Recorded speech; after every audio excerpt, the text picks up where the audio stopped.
This video covers one of the most important court cases in the country's history, and also one of the pivotal moments in the civil rights era as well. This is the 1954 case of Brown versus the Topeka Board of Education, Topeka, Kansas. So this case involved the little girl pictured on the right hand side. Her name is Linda Brown, um, and it dealt with segregation in schools. So up until the this particular case, segregation was permitted under the premise of separate but equal, which had existed since the late 1800s. This is actually a case bringing like 13 separate cases together over the same issue of segregation in public schools, from states like South Carolina, Virginia, Delaware, Washington, D.C., and where this one was based out of Kansas. There are 13 separate families involved in the lawsuit. Linda Brown is named in the lawsuit because alphabetically hers was first, but it impacts all the other families as well.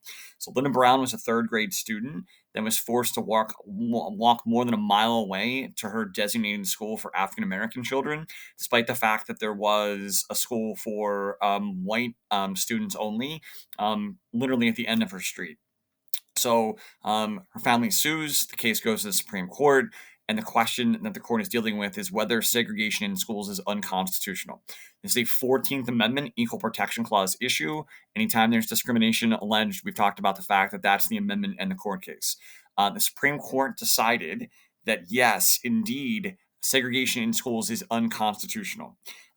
The Supreme Court's decision focused on the substantial psychological damage that was done to African American students by segregating them. It basically instilled inside them the sense of inferiority. And one of the things the Supreme Court focused on was this psychological impact. It wasn't just that, hey, separate but equal, if we just provide equal funding or equal supplies to the segregated schools, then it would be okay.